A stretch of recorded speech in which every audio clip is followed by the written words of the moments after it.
Warhammer has a lot of characters in it. Shocking, I know. Also surely shocking to you is that people tend to like some of these characters quite a bit. I myself, of course, am partial to the Prince and Emperor of Reichland, Karl Franz, but there's plenty of other characters that have cults of personalities around them as well. Just ask someone who's read the Night Lord's Omnibus. They'll scream at you about Talos for so long you'll think you've ended up in Whiterun by mistake. Everyone will argue to you about why X character they like is actually the greatest fella to ever exist in Warhammer. It's just how it is. Even Iron Hands fans can somehow argue for hours about how Ferrus Manus is interesting. It doesn't matter how prominent a character actually is in these settings. They all have their rabid fans. But one stands above all of them. There can only be one character in Warhammer that is truly the greatest of them all, and in this case, that title does not go to an Ultramarine. For this character, we must delve deeper. We have to enter into the layers of Skavendom to find him, for where else can we find the greatest character if not in the greatest faction? From wizards of boundless power to warriors of unparalleled might, to even Gotrek and Felix themselves, the mightiest duo to ever grace Warhammer, all have been equally unable to rid the world of our true hero. The one, the only, Grey Seer Thanquol. In him you will find true bravery, courage, endless magical might strength, and only the finest of tactical strategic minds to ever be seen in the universe. Today, we talk about not just a silly rat man, but the silly rat man.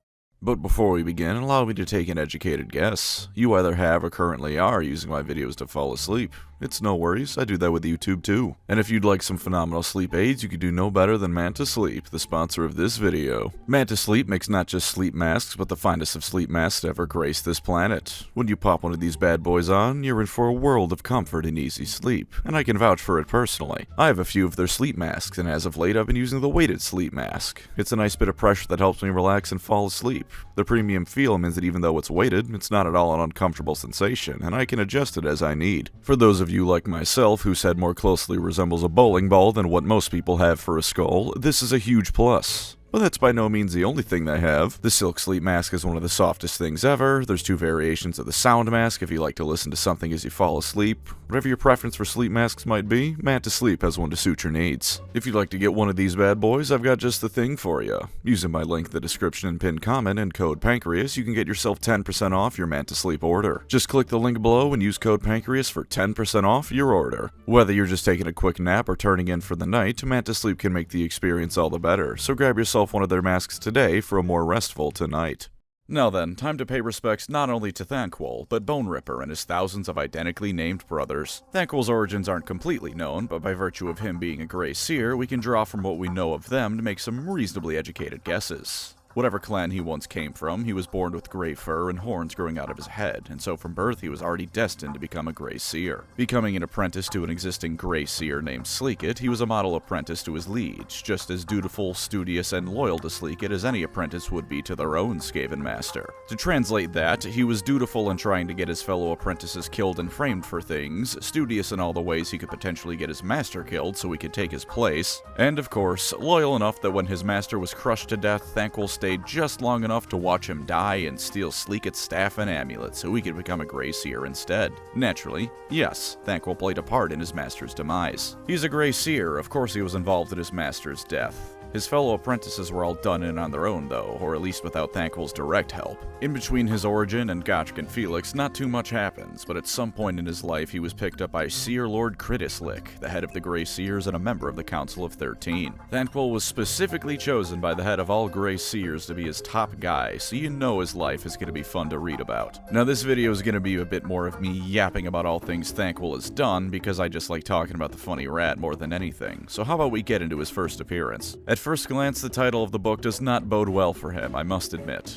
Skaven Slayer, a Gotrek and Felix book. Thanquol at this point was deemed to have enough importance to the Council of 13 and Kritislik to be given command of the Skaven invasion of the imperial city of Nuln. The head of the Empire's engineering and gunpowder production, Nuln would be a great city to take down in any invasion of the Empire of Man. Thanquol was to lead the charge on this operation, and almost immediately he just couldn't help himself from being himself. Thanquol's initial plan to take over Nuln was in all honesty not a bad one. One of the heads of Nuln was, shall we say, not a fan of mutants even by Warhammer standards, but somehow in this insane man's mind, Skaven were okay to work with for a bit. They were outwardly bad, you see, whereas the insidious mutant lurks anywhere and should be dealt with first. This attitude led to him trusting Thanquol, a sentence that doesn't bode well for anyone. Thanquol's plan was to manipulate Fritz von Halstead, the individual in question, to eventually cause a civil war in the Empire by way of getting Karl Franz's brother-in-law killed. Fine plan, but unfortunately Gotrek and Felix tripped over it. At the time, they were working as sewer jacks and patrolling known sewers, not because they were specifically looking for Thanquol, but because those two are in a perpetual state of having no money and needing odd jobs to get by. And eventually, they found Fritz speaking to a Skaven, eventually found out his identity, and tracked him down and killed him. Thanquol's part in this was to fight Felix, watch as Gotrek ripped his pet rat ogre in half with a single blow, and then wisely chose to be anywhere but where those two were at. But the Nuln saga continues, friends. Thanquol, as any good Skaven leader does, had underlings, most of the important ones from the various great clans of the Skaven. Moulder, Scryer, all the big hits. These underlings started coming up with plans to take over Nuln, which would be great for anyone else, but for a Skaven leader, that's basically the end of the world. Those underlings will get the credit and alert the Council of 13 that Thanquol doesn't deserve to be in charge anymore. So Thanquol starts mailing Gotrek and Felix letters telling them about every single plan the Skaven are going to be working towards, because it can't be the Skaven that succeed, it has to be him, Grey Seer Thanquol, to take down Nuln.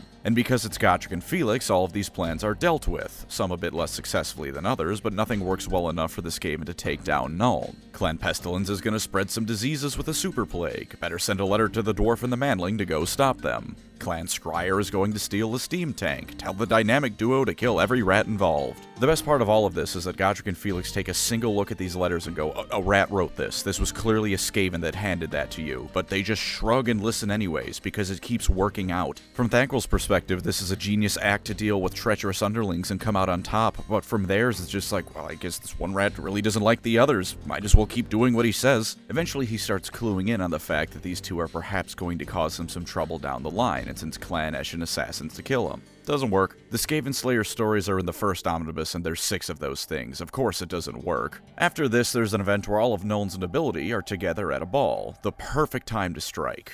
Nuln is invaded by the Skaven, everything is in chaos, and then Thanquol still cocks it up by not realizing he's in a Gotrek and Felix book. He also decided to ass blast his chief assassin underling to Kingdom Come. Why did he do this? It wasn't much a fan of him, basically. Invasion foiled because Gotrek and Felix rallied the people and then kicked him out. Thanquol scurries away to plot another day. Now this was an embarrassing defeat for Thanquol, and it lost him quite a bit of money and power, and he knew if he returned to Slaysenflite, the Council of 13 would ask him what the hell went wrong, and then probably kill him. So he gathered what money he had left and instead started investigating a dwarf outpost in the middle of nowhere, correctly figuring out that they were surely up to something over there. He did a bit of spying and almost shit himself because he saw the blonde man that had caused him so much trouble and knew his angry short redhead buddy wasn't far behind. So he throws his new forces at the outpost in a semi-panic, which fails, although there is very one sad death scene for a dwarf who was stationed as a guard only to be poisoned to death as he alerts everyone the Skaven are here now. Thanquol's army ends up being routed, but not before he learns that the dwarfs had built themselves a war zeppelin. So he has his little ratty Skaven underling, Lurk Snitch Tongue, that he's been abusing and having work as a spy, hitch a ride on the damn thing. Since he can see through this poor rat's eyes, he's constantly badgering him on updates on where the Thunder Barge is going. Lurk, who's trying to Skyrim stealth his way around a dwarf Thunder Barge without getting caught, is constantly trying to hide not only his physical presence, but Thanquol's magical communications with them. At one point, he was forced to hide on the outside of the moving Zeppelin, while a chaos storm was happening outside. The poor dude was basically mutated into becoming a rat ogre because his boss wouldn't let him go home when his shift said he was supposed to be done. And when Thanquol meets back up with him, it's right before Gotrek and Felix are about to head to the Chaos Waste themselves. Thanquol, who had gathered another army of underlings courtesy of Clan Moulder to replace the last one that died under his command, ambushed where the Thunder Barge was briefly going to stop and resupply, as well as capturing Max Schreiber and Ulrika Magneva, two of Gotrek and Felix's good friends, to put it one way. When the main two fellas showed up alongside Snorri and Malachi, they all started fighting. Thanquol is himself, so of course Max and Ulrika were freed, and then Max and Thanquol started magically wrestling over the airship. And while I haven't really focused much on it, I need you to understand that Thanquol is an absurdly powerful wizard when he's at the top of his game. Especially after he's chowed down on Warpstone, he can blast damn near anyone out of his way, even if he might need a bit of a breather afterward. So were it not for Lurk suddenly surprising him and Snorri and Gotrek approaching him to disrupt his focus, he probably would have ripped the finest piece of dwarf engineering out of the sky. Even Even when Max joined the fight, the human wizard noted that Thanquol was absurdly powerful and he needed all of his focus to win. Eventually though, Thanquol was beaten, and he fled this encounter with a teleporting spell after he realized that Gotrek was about 10 feet from him with murder in his eyes. Thanquol reappeared back in reality alone some distance away and realized that once again every one of his underlings, and for that matter all of his money, was gone, and he had no idea how to get back to Slaysenflite. Lurk showed up, which wasn't really good news for Thanquol, because he was about as happy as anyone could be towards the person who made them sit outside in a rainstorm from hell. But Thanquol threatens to blast him with magic, so instead of fighting, they wander around, discover that a massive chaos horde is invading from the north because it's Warhammer and that just happens sometimes, and they end up in Clan Mulder territory. Lurk proceeds to go and start a revolution in Hell Pit by claiming he's the Horned Rat's son or some shit, while Thanquol gets thrown in jail because one of his underlings from Nuln survived and wasn't terribly happy with him. Thanquol's trying to desperately explain that chaos is coming, everyone, and the dude he's talking to is just like, yes, how very intriguing. Have you considered we don't care and I hate you? But Thanquol is Thanquol, and every god in the universe is smiling down on him because he's the funny little rat guy, so of course he has a free ticket out of this problem too. Because Thanquol has a direct magical connection to Lurk that lets him know where he is and what he's doing, Lurk's slave revolt is completely halted, and Thanquol has once again gotten himself back into a stable-ish position. Thanquol is then given command of another army, and for once this actually goes well. While Gotrek and Felix were defending the city of Prague, Thanquol was just kind of randomly appearing throughout the book. Towards the end, he fights part of the same horde Gotrek and Felix were, and in his own words, despite not even outnumbering the enemy because there were only 4 Skaven for every 1 Chaos Warrior, victory was achieved. And props to him because, yeah, he just won the fight. There wasn't much going on with it. It was a side story in the main Gotrek and Felix book that amounted to a bunch of rats jumping Chaos Warriors who thought they were going to go fight someone else. But hey, a win is a win, and Thanquol is ready to enjoy some rewards for a resounding Skaven victory. Oh, and before I move on to his own books, at one point in the Gotrek and Felix books, Thanquol is using a far squeaker, basically Skaven Skype. It blew up in his face. This was an assassination attempt. This was also the singular time something went wrong in Thanquol's life that he didn't blame on sabotage by other people. It's peak. This rat is peak. We've reached the pinnacle of fictional characters right here.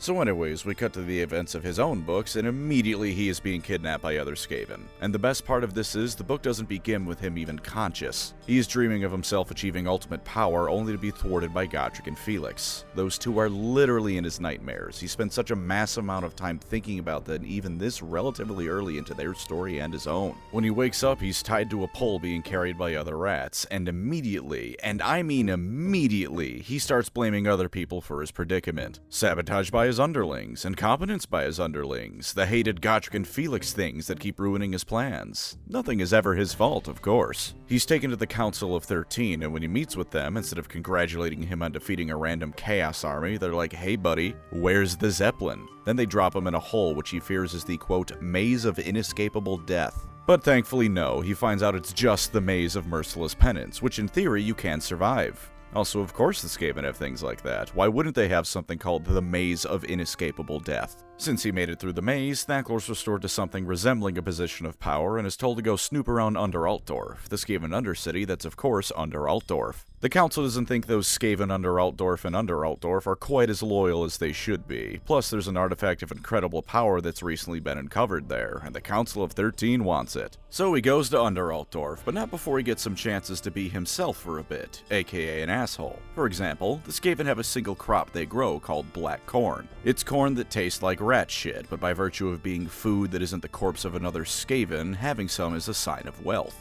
Thanquol is a picky eater, so he tosses some away to show how wealthy he is and to have other Skaven be jealous of him. On the ship that'll take him to Under Altdorf, he also kicks the Skaven boat captain in the face, who then starts beating his underlings and telling them to do better jobs, and the entire exchange ends with the crew of the ship Thanquol is on randomly whipping slaves because they feel slighted. Skaven society truly is a marvel of social engineering. As the book goes on, Thanquol finds more information about the artifact he's after, called the Wormstone because it makes weird worm things that aren't even technically alive.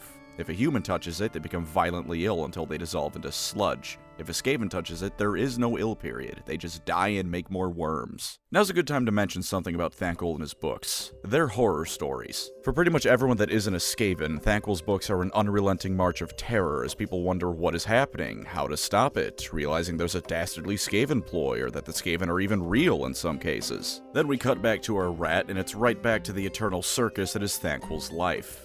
It's hard to put into words how utterly horrifying it is to be in one of his books if you aren't Thanquol. And the main antagonist of Grey Seer, because calling anyone but Thanquol the bad guy is woefully incorrect, proves this in many ways. There exists a shadow wizard in Altdorf known as Jeremiah Scrivener. He's a secretive protector of Altdorf, with a vast range of contacts and underlings from all walks of life, be they criminal, city watchmen, and even some dwarfs. The dude's so intimidating that's like a ghost when he walks in a room. People he's near can't see him if he doesn't expressly allow them to. They only feel a dark and foreboding presence. He makes the room he enters grow chill, ice starts creeping up on the mirrors, and of course as a shadow wizard he can manipulate shadows as he likes. The dude is so powerful that he semi-regularly astral projects to talk to Slann. He knows his stuff. And aside from being terrifying to the human characters of Grey Seer, the few times he's relatively open about what threats they face, he's talking about a threat that can completely destroy Altdorf. This unending tide of vermin beneath the city, led by a mastermind rat, hatching a plot that can destroy all of it. And worst of all, he's right, because the Skaven eventually decide to use the Wormstone to poison all of Altdorf's water supply in the most horrific way possible. The entire book for the human characters is an absolute nightmare, and as the human characters find various people afflicted by the Wormstone's plague, as well as encounter the Skaven, you can see just why people are utterly terrified of the Ratmen. Then we cut back to Thanquol, and it's just a sequence of him being an asshole, or a traitor, or both.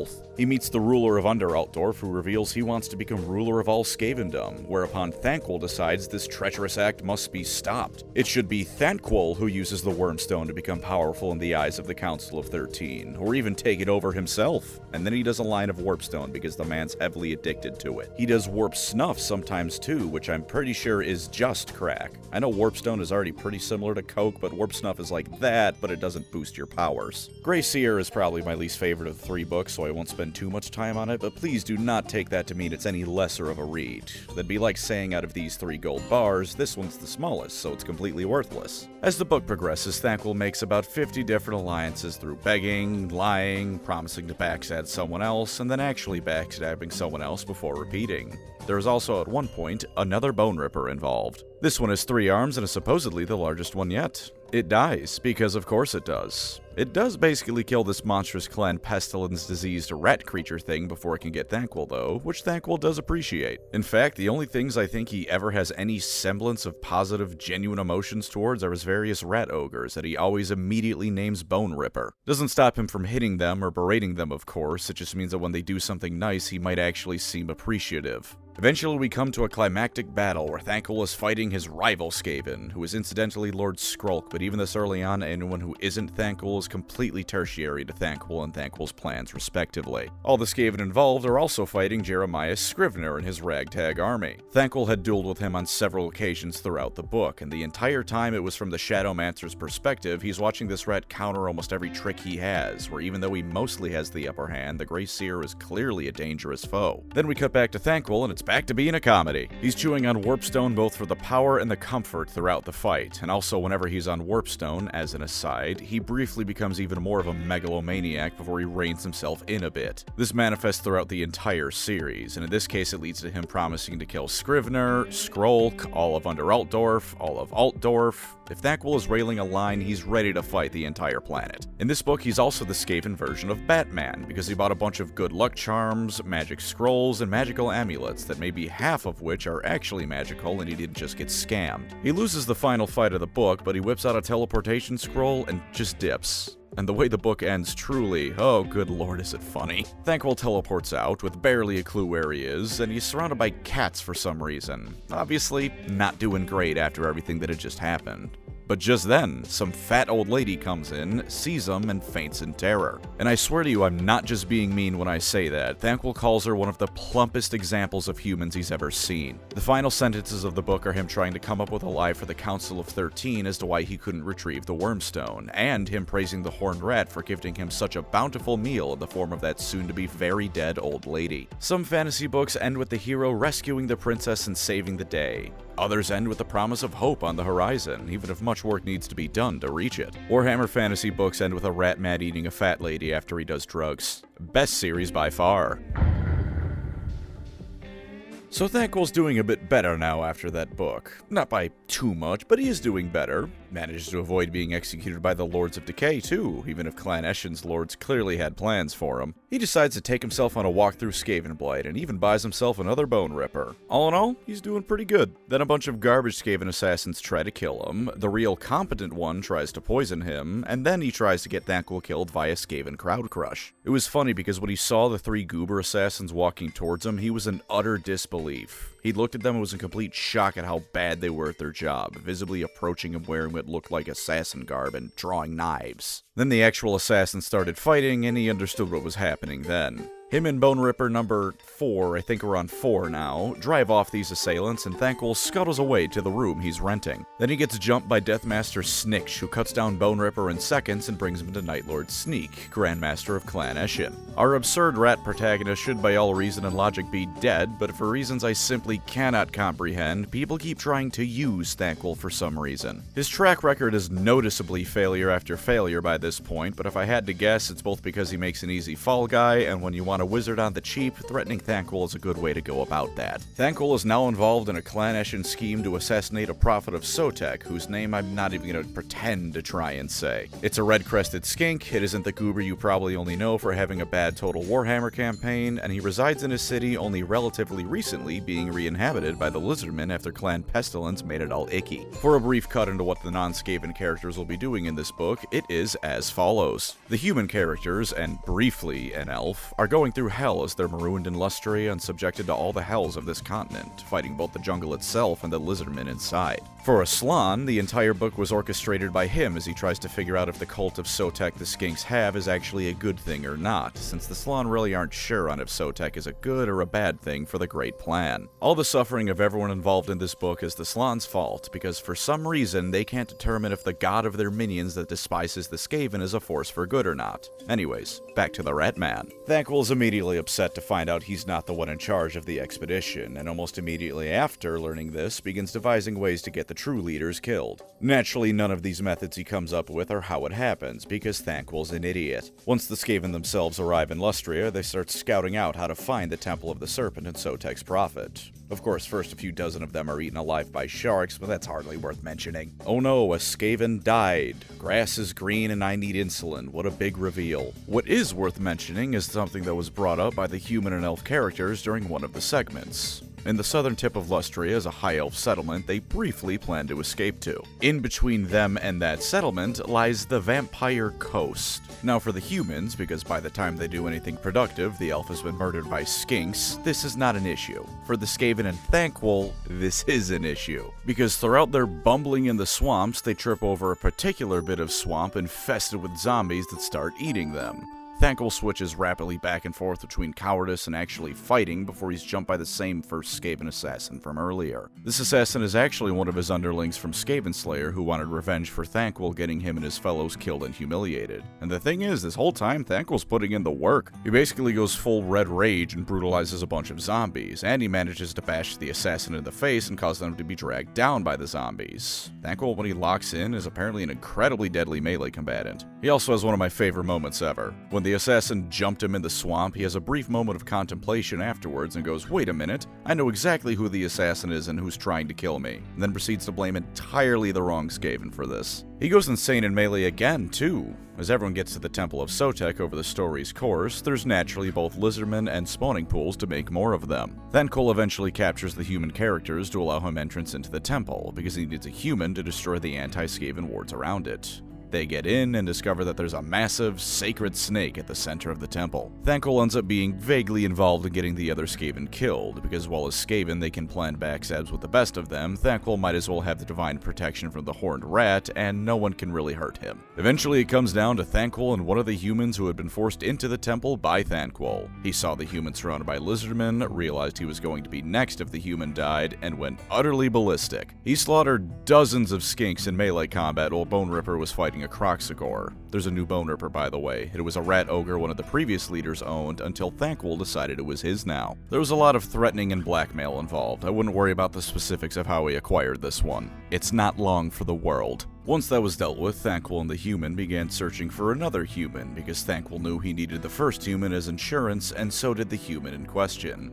They eventually find said captured human, and Thanquol immediately makes a break for it. The human he was with shoots the Prophet of Sotek because the skink was about to do that Indiana Jones rip your heart out of your chest move on his kind of girlfriend, and Thanquol just booked it. The human he was traveling with and his kind of girlfriend go do their own thing. Does not end well, spoiler alert, but Thanquol and Bone Ripper, oh, this pair isn't done, because they begin tracking the assassin who had survived the zombie mud pit back to the ship that carried them there. Surprisingly, they track him back to the ship, and not only did the assassin not sail away already, but he was already dead. On the downside, though, he was dead because those zombies from earlier boarded the ship and killed the assassin. Thanquol and Bone Ripper go ham for a bit once again before Thanquol realizes, uh-oh, I'm using warp fire magic, and one of those zombies he cooked had just fallen into the ammunition storage of the ship. So Thanquol dives off the ship onto a raft into the water, and it takes just long enough for him to feel stupid about doing so before the powder storage goes off and the entire ship blows up. Thanquol survives if a bit shaken up, and Bone Ripper actually makes it out as well. The red ogre claws his way onto the raft Thanquol's on, to which Thanquol in his mind starts calling Bone Ripper a useless idiot for daring to claw his way to safety near his master. And then, much like the Grinch, Thanquol got an idea. A terrible, awful idea. The raft Thanquol was on had water, but not much food.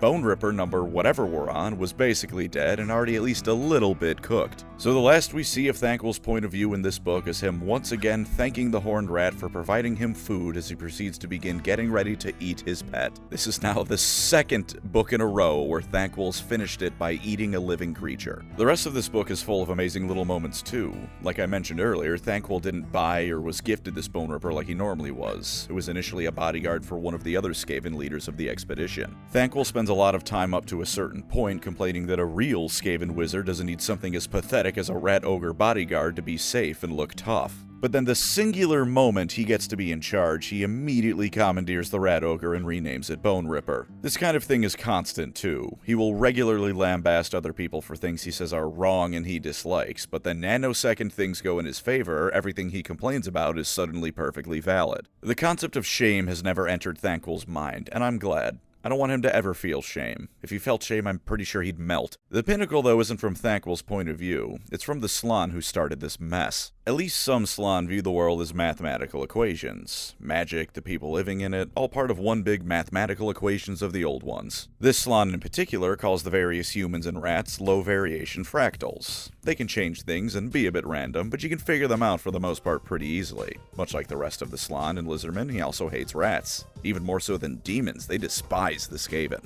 And at the end of the book, the Slann has Thanquol completely at his mercy without Thanquol ever knowing. As Thanquol was sailing away, he could have done any number of things to sink and kill him, but he concluded that leaving Thanquol alive would cause more harm to the Skaven than it would bring everyone else benefit to kill him. The Slann seeing the world as math just makes it so much more perfect. It literally did the math, consulted all the formulas, and the end result of the magical calculation was Thanquol equals more dead rats. I don't know if I should feel good about myself or not after reading that, genuinely. Because if you ever want to feel confident, know that you surely aren't as pathetic and harmful to those around you that someone who considers you worse than demons would let you live. But on the other hand, that's one hell of an accomplishment. Imagine Doomguy leaving a demon alive because it'll kill so many more demons alive than the one dead demon you get by killing it. That's legitimately impressive. That's a level of shit that no one can hope to aspire to.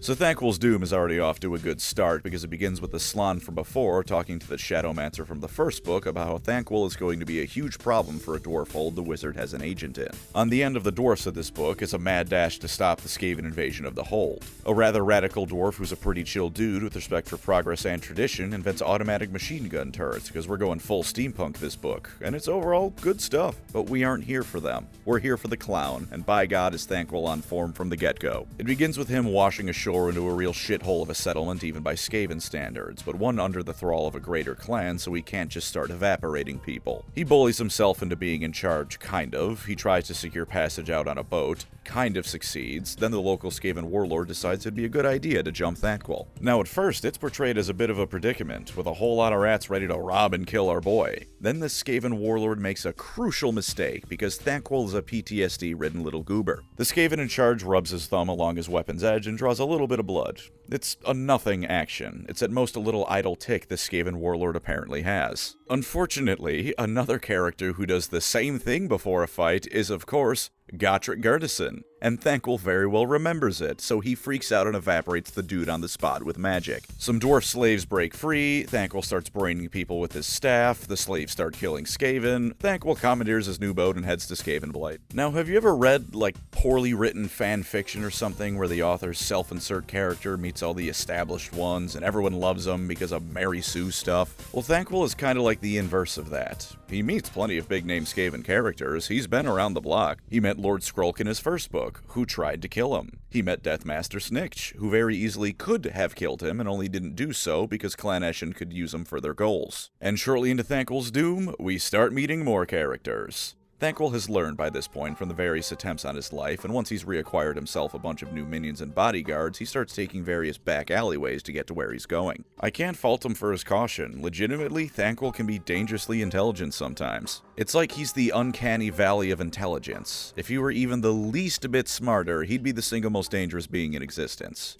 Archaon wouldn't be the Everchosen, it'd be this rat. But he's missing those last few IQ points to clear the valley, so he slides back down into being the world's biggest idiot. Anyways, the alley plan doesn't work. Snitch shows up and kills all his servants, and tells him to say nothing about his involvement in killing the Prophet of Sotak. And God bless his little rat soul, in this moment Thanquol was just utterly confused. Not even in a how can I spin this to my advantage and get out alive kind of way. He was just genuinely unable to understand why this should be kept a secret. He even says the words almost verbatim, but I did kill the Prophet of Sotak, because like I said, we couldn't clear the uncanny idiot valley, so Thanquol really hit Snitch with, but I did have breakfast today. When Snitch leaves, Thanquol's bodyguards are all dead, and it turns out his servants actually lived. They just stole all his belongings during the fighting and dipped, and then he gets kidnapped again. Back to the Council of 13, back to being used by them for their own purposes. He was already being strong-armed by some other Skaven into assisting them assault the dwarf hold I'd mentioned earlier, and now the Council of 13 is telling him to keep doing that, but for their own schemes. And then, the party gets ambushed during transit to the hold, where Thanquol bravely trips a clan rat over and uses him as a human shield. He decides that won't actually work because the weapons firing at them are blowing cannonball-sized holes in Skaven, so he pushes the other rat forward and then scurries away. Turns out this latest ambush was orchestrated by none other than Claw himself, who showed up with rats wearing power armor. Thanquol does at least get an inverse Caiaphas Cain moment. He scurries back out of hiding, and all the assembled rats, even the scryer ambushers, look at him with awe and a little bit of dread. In his mind, it's because he thinks his legend has grown so much that all who see him bow in subservience. In actuality, it's because the scryer rats thought they lit him on fire and it appeared like he just shrugged off their warp fire throwers. Neither of these things are true, but all of reality conspires to keep Thanquol around, so it's best to just roll with it. Thanquol immediately begins trying to showboat, only to be shut down at every turn. The Skaven earlier had at least given him a, quote, gift bribe in the form of the first Bone Ripper resurrected with the Scryer technology, which he naturally once again calls Bone Ripper. Thanquol, after the ambush, tried to pretend he told Bone Ripper to not harm the Scryer rats, only for Claw to laugh and tell him this one has a shutdown valve that prevents it from hurting any members of Clan Scryer.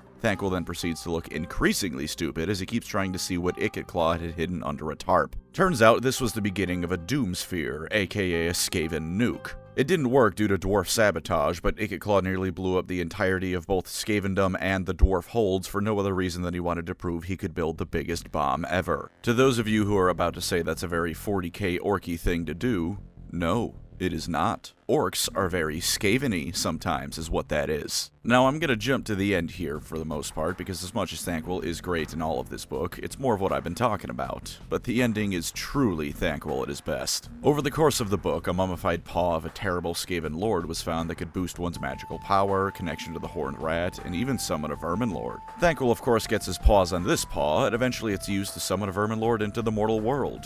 Or at least, he wanted to use it to do that. Thanquol, when he first got it, immediately felt something was off with it. Another Grey Seer he'd been forced to travel with used it to try and kill him, and Thanquol noted it made him even more insane than a Grey Seer having a power trip normally is. If Thanquol is noticing you've gone crazy, something is terribly wrong with whatever is doing that to you. So he mostly just stored it in his pocket and used it to make threats. Moving to the end of the book, Thanquol has ended up coming into contact with the Clan Moor's army led by Queek Headtaker, because at this point the Thanquol books are all an excuse to have well-known Skaven characters try to beat the shit out of our boy. Queek tries to kill him, and at one point when Thanquol says that's rat heresy, he tells Thanquol that Queek has given many heads, and so the Horned Rat won't mind him killing just one Grey Seer, which is both cool and terrifying to Thanquol. As Queek and Clan Moors begin assaulting the dwarf hold of the book one more time, Thanquol realizes he's almost certainly screwed between the dwarfs and Queek actively trying to kill him, so he uses the mummified Skaven paw to bring forth an ancient vermin lord born of the powerful Seer of legend. Except it was a little bit tampered with. It summoned a greater demon alright, but instead of a vermin lord, it summoned motherfucking Scarbrand. Queek immediately runs away and gains an even greater hatred of Grey Seers than he already had, and Scarbrand just starts axing people left and right. The dwarfs and remaining Skaven go insane until the main dwarf character of the book can drop a statue of Elia on Scarbrand's head, and even then Scarbrand still has time before his total banishment to basically tell Thanquol to give him a call whenever he wants. Scarbrand gave Thanquol a murderous booty call to reiterate that sentence. The book ends with Thanquol skittering away once again, offering prayers to both the Horned Rat and Khorne himself just to cover all his bases. But not before he blasted the dwarf who killed Scarbrand with magic to make himself feel better about the entire mess. And hey, on the bright side for something in these books, the rebuilt Bone Ripper lived. And since it was the reanimated corpse of the first one ever, technically this removes one dead Bone Ripper from the tally. Progress.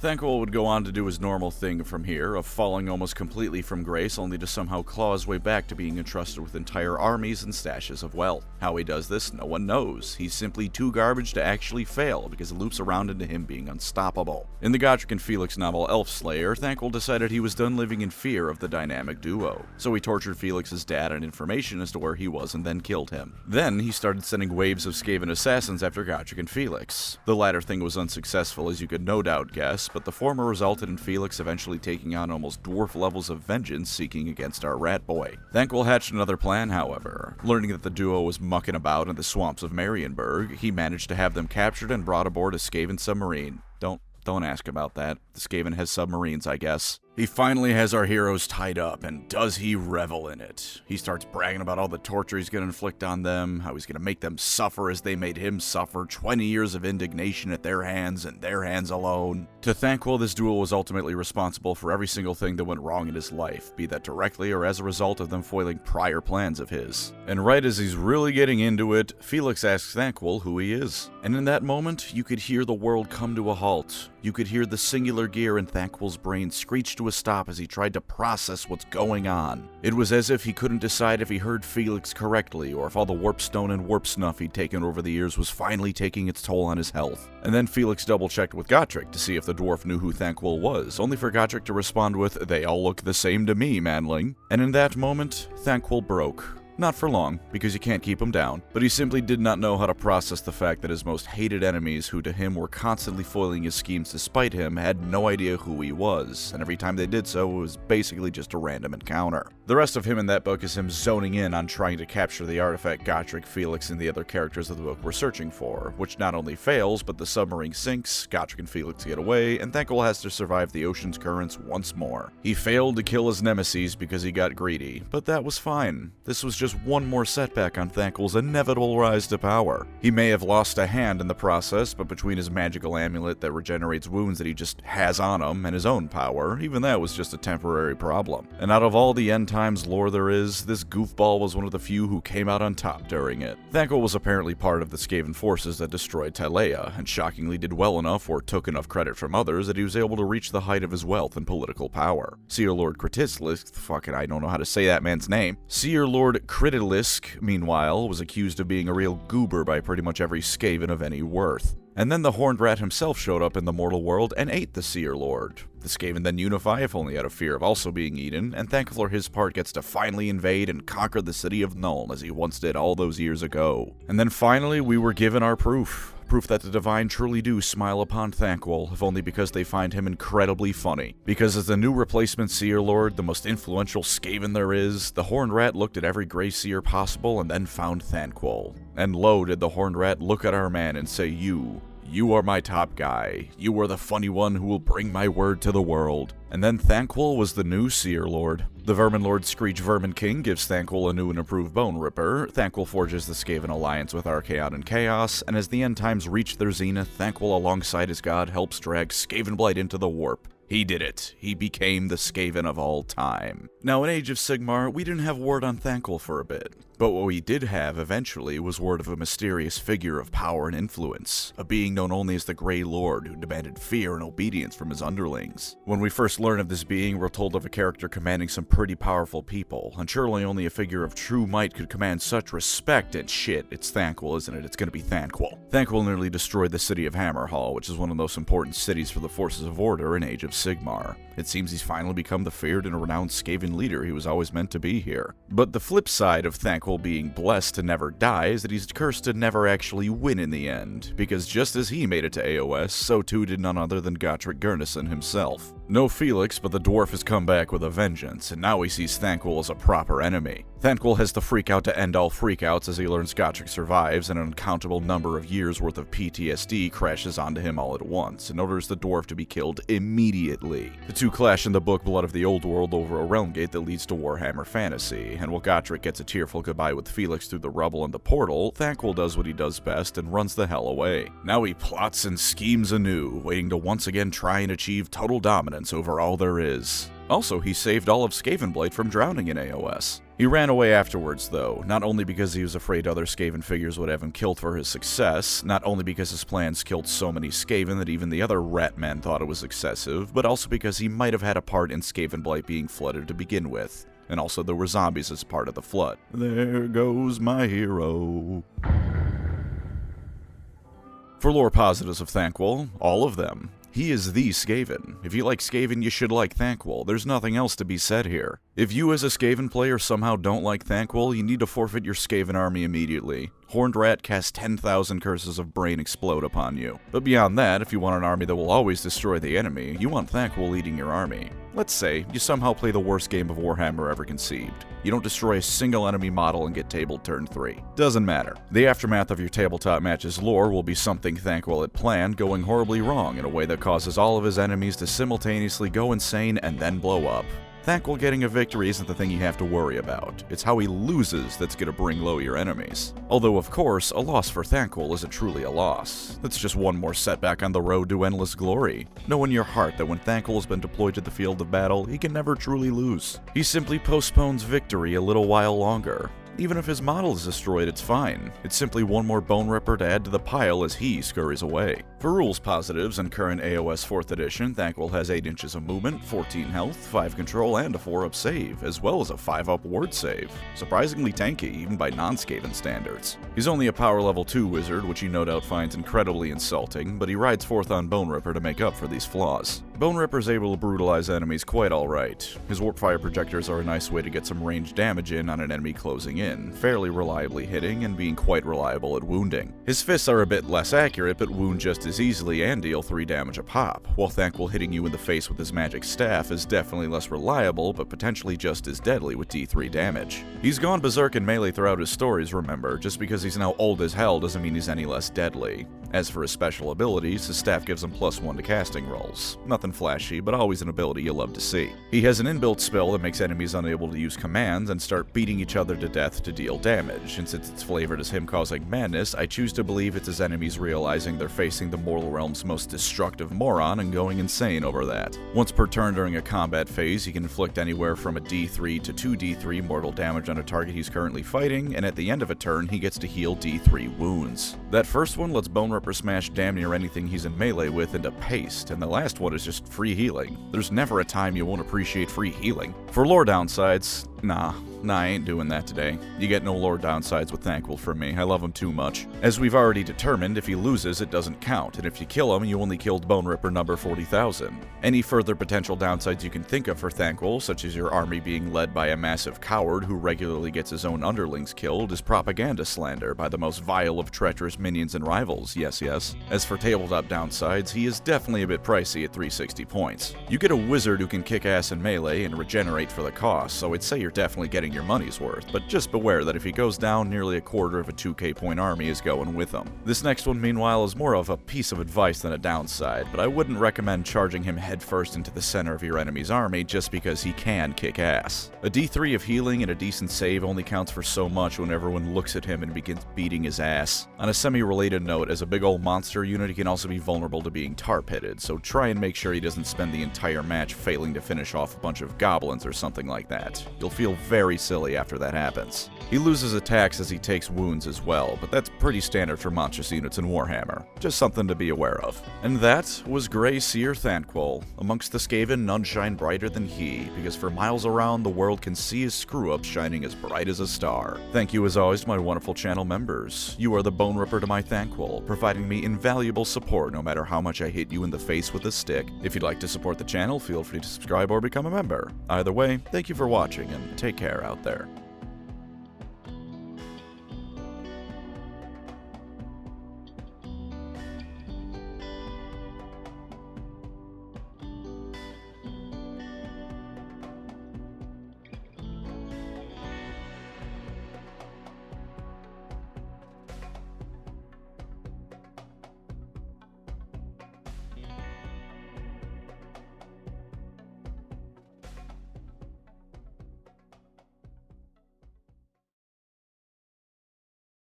Bone Ripper, whack smack this guy thing's nutballs.